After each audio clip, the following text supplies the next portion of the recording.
Boa tarde, pessoal. É um prazer estar aqui com vocês para mais esse quadro, nesse nosso evento virtual, a Contrackers. Espero que vocês estejam gostando. Boa tarde, amigos do Contrackers. Meu nome é Thaís e é um prazer e uma honra estar aqui falando com vocês. Frequência de saudações abertas. Eu sou oficial de ciências Daisy Joyce. Estou aqui hoje para falar de uma atriz que viveu múltiplos papéis em Star Trek. A jornada de Majel Barrett Roddenberry. Sabemos que existem ótimas atrizes e ótimas personagens, toda a série nos filmes, mas hoje nós vamos falar especificamente da Majel Barrett. Não é à toa que ela é considerada a primeira dama de Star Trek. Ela não só foi amiga, namorada, esposa, companheira do criador da série que a gente tanto ama, do Gene Roddenberry, mas ela deu a sua contribuição pessoal também em muitos aspectos de Star Trek. Ela foi atriz, escritora, dubladora, representante de Star Trek em inúmeras convenções e produtora, e seguiu levando a visão do Gene, também que se tornou a visão dela mesma, durante todos os anos da sua vida, desde que ela se envolveu nesse projeto até o fim da sua vida em 2008. Então é muito bonito que a gente esteja fazendo uma homenagem para ela. E com certeza as colegas aqui vão ter muitas coisas interessantes para contar sobre a vida dela e o legado da Major Roddenberry para a gente. Nós temos a Majel no episódio piloto da série TOS, da série clássica. Ela fez a Number One, a segunda em comando depois do capitão, no caso, o Capitão Pike. Em um episódio, ela mostrava uma personagem forte, determinada, profissional, feminina, vaidosa e uma mulher à frente do tempo. Que quando foi questionada a sua posição por ser mulher, sem nenhuma palavra, a Marjorie conseguiu, com a sua atuação magistral, com uma expressão, mostrar o que todos pensavam. Uma mulher com um cargo tão alto na época foi considerada uma afronta. E o episódio, considerado muito cerebral. Então a série foi totalmente reformulada. Quando o primeiro episódio de Star Trek foi levado aos executivos, né, da NBC, eles a princípio não gostaram. Eles acharam que não teria uma aceitação do público e que era realmente uma coisa muito diferente do que eles estavam acostumados, e fizeram 3 pedidos ao Gene para aprovar que a série seguisse em frente, né? O primeiro pedido foi que a personagem da número 1 fosse retirada, porque apesar da gente estar numa época, no fim dos anos 60, em que a mulher já tinha ocupado muitos postos de trabalho, na verdade, nos Estados Unidos, desde a Segunda Guerra, a mulher entrou firmemente no mercado de trabalho, até porque os rapazes iam para a guerra e era necessário pessoas nas fábricas e pessoas para produção, e as mulheres ocuparam esse espaço, né? Mas não era comum mulher em posição de comando. E a personagem da segunda em comando, no caso a número 1, seria a personagem que assumiria o comando da nave na eventual ausência do capitão. E isso parecia avançado demais para a época, e foi cogitado que as donas de casa americanas não se identificariam e não achariam possível, que seria ficção demais, uma moça, especialmente uma moça bonita e jovem, ser a segunda em comando. Os outros pedidos foram que o personagem com orelhas satânicas fosse removido. E também uma coisa interessante é que a tripulação não fosse uma tripulação 50% homem, 50% mulher, porque poderia dar ensejo a muito romance, e isso na época não seria tão bem visto assim uma tripulação com essa porcentagem. O Gene fez o que poderia fazer, o que ele achou que devia fazer para conseguir passar a série, que era um projeto muito importante para ele acreditava muito nesse projeto, ele tinha muito a dizer com Star Trek. Então ele removeu realmente a personagem da número 1, porque a escolha seria remover a número 1 ou remover o Vulcano. E o Vulcano ele tinha muita coisa na cabeça já pensada para desenvolver esse personagem. Então, para tristeza da Majel, a número 1 foi removida da série e ela ficou realmente muito triste porque ela estava muito comprometida com esse projeto. Depois, na continuação da série de TOS, ela permaneceu, só que fazendo a enfermeira-chefe, a Christine Chapel, que trabalhava diretamente com o Dr. McCoy, e na Enterprise ela era a enfermeira-chefe que cuidava muito bem dos seus pacientes, e segundo o que nós percebemos em alguns episódios, ela também era apaixonada pelo Sr. Spock. Ela tinha sentimentos não correspondidos pelo Sr. Spock. E ela mostrava, mesmo ela não conseguindo esconder esses sentimentos, pelo menos para mim, ela mostrou como enfrentar uma rejeição de forma digna e inabalável. Ela era contratada do estúdio do Desilu. Ela e mais ou menos outras 20 a 25 pessoas eram protegidas da Lucille Ball, que estava tentando criar um grupo de atores com muitas habilidades, que fossem bons em dança, interpretação, e então ela era contratada e fazia parte desse elenco. Quando a Gene teve as ideias a respeito de Star Trek, o primeiro papel para o piloto, que foi escrito especificamente pensando em alguém para interpretar, foi o papel da número 1, que hoje em dia a gente conhece como a Una, mas o nome dela foi um mistério durante anos e anos, né? Então, esse papel foi criado para ela. Ela foi a primeira pessoa a ser escolhida, contratada, para fazer um papel no piloto de Star Trek. E isso a deixava muito feliz e tranquila. Então, quando eles fizeram, foi tudo uma aventura muito grande, né? Porque a gente hoje não tem muita ideia de como era rudimentar nos primórdios da televisão para se fazer um episódio, alguma coisa nova que não existia ainda, como Star Trek. Ficção científica era uma coisa muito nova, estava muito no começo. Então ela conta em entrevista, e é muito interessante a gente assistir sobre esse tempo, né? Então, por exemplo, eu assisti uma entrevista da Majel e ela estava contando que na época não se sabia como fazer maquiagem verde. Então, hoje em dia, você tem o estojo de uma maquiadora, tem todas as cores possíveis de maquiagem, e eles precisavam uma maquiagem realmente verde para fazer a personagem da Vina, interpretada pela Susan Oliver. Só que a Susan Oliver era uma atriz cara, e ela não era uma atriz contratada e paga por mês, como a Majel era. Ela não era contratada do estúdio, ela foi contratada para fazer esse papel apenas no primeiro episódio, né? Então eles não poderiam testar a maquiagem verde na Susan Oliver, e a maquiagem foi toda testada na Majel Roddenberry, e ela ajudou a criar essa maquiagem e os pigmentos que iriam e como conseguir essa cor realmente verde, né, da pele que seria depois a pele da Vina.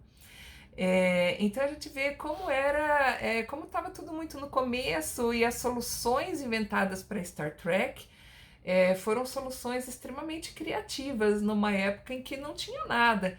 E a gente sabe depois que saleiros foram usados como instrumentos médicos e outras coisas foram adaptadas. Então eu acho interessante a gente pontuar aqui que a Majel ela não foi apenas uma atriz, né? Ela ajudou a criar muita coisa na época, ela estava presente e ela se tornou, como ela era companheira do Gene, ela se tornou também uma espécie de faz-tudo na época, né? Então, na época desse primeiro episódio e no comecinho de Star Trek, ela atuou, ela agiu em muitas áreas, ajudando em muita coisa. E ela considerava assim muito interessante porque ela estava aprendendo muito. E isso depois na carreira dela foi muito importante. Ela aprendeu muito sobre produção, desde produção de maquiagem, de vestuário, sobre contratos. Então, em todas as áreas da produção ela estava presente. E aí a gente entra na personagem da Christine Chappell. A Marvel tinha acesso aos roteiros, né? Claro que ela tinha acesso a tudo que estava sendo pensado, imaginado para Star Trek. E ela tinha um interesse pessoal, ela queria representar alguma coisa, além de trabalhar no backstage, né? Além de ajudar em todas as funções que ela ajudava. E ela leu o roteiro e ela achou que a personagem onde ela se encaixaria seria a enfermeira, a Christine Chappell. E só que assim, o estúdio tinha pedido o afastamento dela e ela era uma pessoa conhecida, ela tinha uma figura conhecida, né? Então ela pensou, como eu vou mudar a mim mesma e conseguir me colocar novamente num papel dentro de Star Trek? E ela teve uma atitude muito interessante, ela pintou os cabelos de loiro. Ela era morena, né? O cabelo dela, como número 1, é o cabelo natural dela. Ela pintou os cabelos de loiro e ela sentou ali na antessala da sala do Gene, né? E ele passou por ela, não reconheceu, conversou com a secretária, não reconheceu.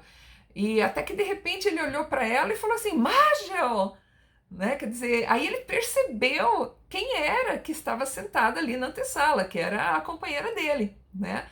E aí ele chamou a Marjorie para dentro da sala dele e conversou, eles conversaram e ela falou: bom, se eu pude enganar você, com certeza eu poderia enganar os executivos, né? E aí foi combinado assim, o nome dela antes aparecia como o nome dela mesmo, né, o nome original dela, e ela mudou o nome para aparecer como a Christine Chappell. Ela assumiu o nome de Majel Barrett, né, depois Majel Barrett Roddenberry, quando eles se casaram. E aí ela começou a fazer o papel da Christine Chappell. Que depois eu vi em entrevistas dela, não foi muito satisfatório como personagem, foi uma experiência ótima estar em Star Trek, é uma experiência interessantíssima, ela adorou fazer, mas depois avaliando o que era realmente a personagem da Christine, não era a personagem que ela gostava mais. Ela se apaixona pela pessoa que não podia entregar nada para ela.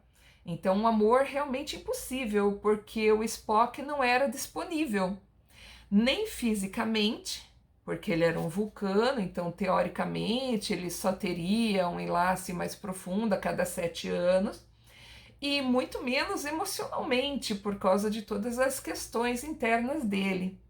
E na série, a Christine Chappell, ela não cresce, ela continua sendo a enfermeira, subalterna, às vezes levando bronca do Dr. McCoy, e ela não cresce muito.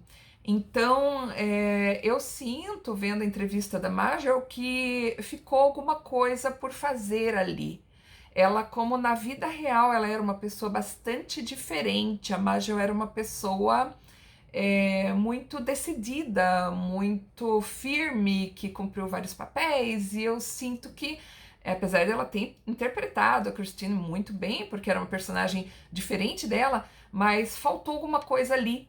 E foi o que ela conseguiu, e ela foi atrás para conseguir um papel mais de acordo com a personalidade dela. Na nova geração seguinte de TOS, ela começou a participar a partir daí de todas as outras séries, além da nova geração, TNG, todas as séries e também praticamente todos os filmes, como a voz do computador. Então, toda vez que o computador falava alguma coisa, era a voz da Barrett.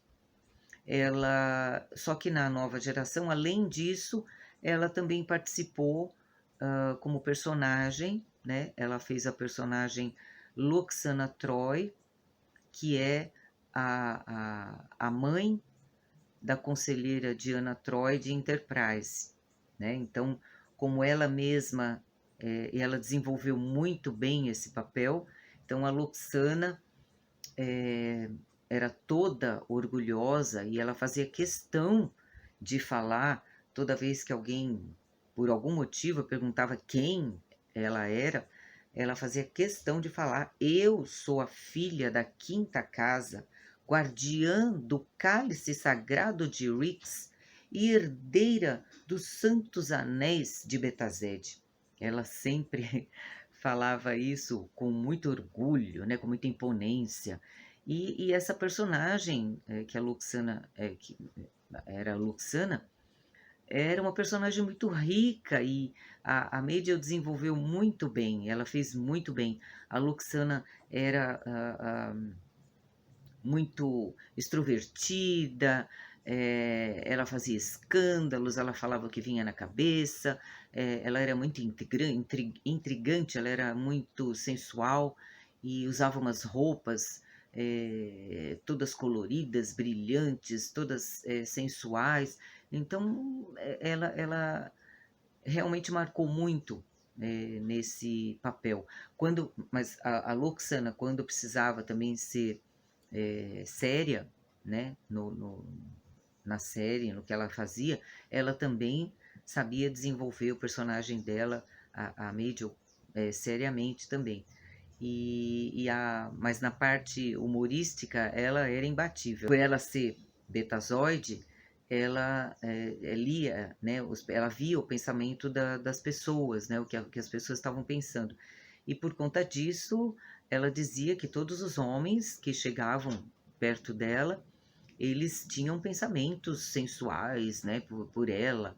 E, inclusive, nem o Capitão Picard se salvou, né? Até ele, muitas vezes, ele ficava em situações embaraçosas por conta dela simplesmente chegar e falar que que ele estava tendo pensamentos indecorosos com relação a ela. A Luxana era totalmente diferente, tanto da Una quanto da enfermeira Champion, que eram mais sérias, mais fechadas. Ela não, ela era divertida, ela era engraçada, ela era espontânea, ela era audaciosa, ela era uma mulher que não esperava um homem pelo qual ela tinha interesse chegar nela. Ela chegava e na frente de todos, de maneira até escrachada, vamos dizer assim, o Picard que eu diga. Mesmo sendo uma personagem com aparições esporádicas, ela era um show à parte. Ela era um alívio cômico da série. Mas não era só um alívio cômico, só uma personagem engraçada. Ela tinha uma profundidade. Os conselhos que ela dava para Diana eram muito valiosos. Ela tinha um autoconhecimento enorme. Então, e aí a gente chega na personagem que eu considero a personagem mais interessante da Majel Roddenberry. É claro que antes ela fez a personagem Moiraine e a Christine Chappell na série animada, ela fez a dublagem dessas duas personagens, né? E aí a gente tem a Luxana Troy. Nas palavras da própria Majel Roddenberry, a primeira ideia da Luxana seria a Mother from Hell, né? Aquela mãe dos infernos, que atazana a filha e que representa de alguma forma algo que todos nós conhecemos como mães ou como filhas, né? Então essa seria a ideia, tanto que no primeiro episódio, Raven, ela age exatamente assim, ela perturba a filha, né?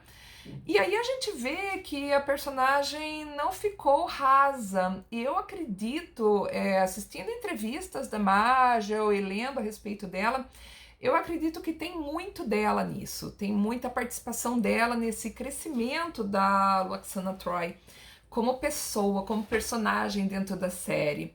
A gente percebe que ela é astuta, que ela é inteligente, ela é sagaz, ela tem um senso de observação muito forte e com o andar da carruagem a gente percebe também que ela tem um coração de ouro, né? Eu acho muito interessante nesse primeiro arco, os primeiros 3 episódios, onde a Lwaxana Troy aparece, o episódio Homenagem a Troy, onde ela e a Diana aí o Riker também, são capturados numa nave Ferengi, e ela é instada a se casar com o Daemon Ferengi, né? Não só devido à sua aparência interessante, mas também às suas habilidades como Betazoide. Na ideia de que ela, com essas habilidades, ela conseguiria ajudar nos negócios, né, e trazer muito poder para esse Ferengi. E eu acho assim que a forma com que a Lwaxana Troy se livra dessa situação é uma forma extremamente inteligente. A capacidade de entender as pessoas com as quais ela está lidando, e lidar com a situação de uma forma muito inteligente, muito astuta, usando Picard, fazendo Picard interpretar um apaixonado por ela e conseguindo então ficar livre, né? Ela, a filha, o Riker. Então, extremamente inteligente. Eu vejo isso como um crescimento muito grande da personagem. A Major Barrett Roddenberry, ela declarou algumas vezes que ela se sentia muito honrada em interpretar a mãe da Diana Troy, porque foi dito para ela em várias convenções que ela trouxe visibilidade para a mulher em torno de 40 anos. E a gente sabe que as mulheres com um pouquinho mais de 25 nas séries e nos programas de TV e nos filmes não eram muito consideradas naquela época, e até hoje a gente vê que existe, as atrizes costumam reclamar da dificuldade de achar bons papéis que não sejam a mãe estereotipada, a avó, uma tia solteirona. Então a dificuldade de achar papéis com densidade, com conteúdo. E ela era muito elogiada e ela se sentia muito feliz em interpretar a Lwaxana Troy, porque é uma mulher, a personagem é uma mulher complexa, com carências, com necessidades, mas também com muita firmeza, com muita determinação. Então a gente tem que lembrar que ela foi representante de Betazed, em alguns episódios encarada como uma espécie de embaixadora da boa vontade, quer dizer, fazendo uma função de liaison entre as pessoas e os povos, e depois realmente colocada na posição de embaixadora, né? Então ela evoluiu muito como pessoa, como profissional e como personagem, né? A Lwaxana Troy como uma personagem cada vez mais complexa, representando perfeitamente as fases pelas quais uma mulher não tão mais jovem pode passar com suas carências e com suas necessidades. Ela também apareceu como Lwaxana Troy em Deep Space Nine. E ao longo da franquia, ela vem aparecido em todas as séries, desde a série clássica até Voyager, como a voz do computador das naves. Então, para mim, a Major é como se fosse um patrimônio de Star Trek, porque ela esteve sempre ali. E ela é a representação viva de que infinitas diversidades e infinitas combinações dá certo. Em Deep Space Nine, atuando como Lwaxana Troy, ela já estava bem à vontade na personagem, né? A gente sente que a Lwaxana já estava muito bem desenvolvida e muito forte como pessoa, como personagem. Eu acho muito bonito, eu acho que aquele episódio do elevador, ela e o Odo dentro do elevador, é um dos episódios mais bonitos de Deep Space Nine. E eu sinto que essa é a fase extremamente madura, onde ela pode se dar o luxo de ser todas as mulheres em uma só. Ela é a amiga, ela é a companheira, ela é a mãe, né? Ela é a conselheira, ela é a embaixadora, ela é a mulher dona de si, que toma suas decisões, independente de qualquer forma, né? E escolhe o que ela quer para a vida dela. Ela participou de algumas outras coisas, além de filmes, ela fazendo também a voz do computador, de praticamente todas as séries. Ela dublou, fez a dublagem de vários videogames baseados em Star Trek e da série animada também. Atuou também como a doutora Christine Chappell nos filmes da série, aí já como doutora, como a médica, e eu acredito que isso tenha sido uma vitória para ela como pessoa interpretar esse personagem depois numa outra volta do parafuso, já evoluída, já cumprindo a sua função como médica mesmo. Uma coisa que a Marjorie considerava também extremamente importante foi a participação dela e do Gene na National Space Society.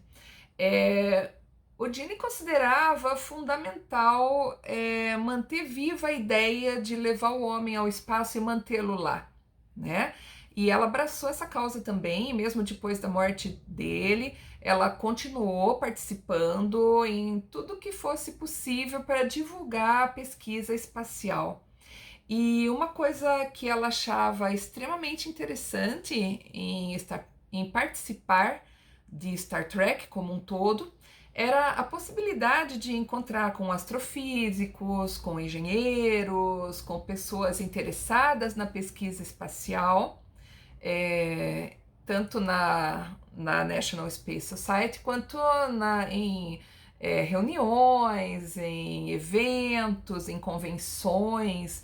Então, como isso trazia elementos ricos e interessantes e também a possibilidade de interagir com pessoas comuns, né? Então, que de repente numa convenção você podia estar ali sentada do lado de um astrofísico, sendo uma pessoa comum e ter uma coisa em comum, que é o amor por Star Trek e essa visão de que a gente tem como um achievement, né? Algo importante para ser conseguido pela humanidade, de realmente conseguir conquistar o espaço, né? Colocar o ser humano lá em cima. E também, depois da morte do Gene, ela queria que uma empresa, ela entrou em contato com uma empresa, essa empresa chamada Celestis, para que fosse enviada uma parte das cinzas do Gene para o espaço, né? Num memorial, né? Uma coisa assim.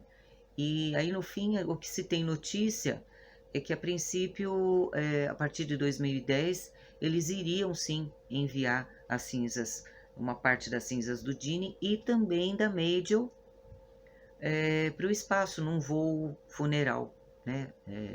Fazendo uma homenagem, né? Nesse caso, a eles, por terem contribuído tanto com o sci-fi, né? E tudo que fazia parte do espaço. Meu muito obrigada a todas do Ned Tracker pelo convite para falar do meu assunto preferido, que é Star Trek. E a todos, vida longa e próspera. Queria agradecer muito o convite de ter participado, foi uma honra para mim e obrigada às minhas amigas aqui que participaram dessa conversa sobre essa personalidade tão querida para todos nós. Obrigada, um abraço e live long and prosper. Espero que vocês tenham gostado dessa pequena explanação.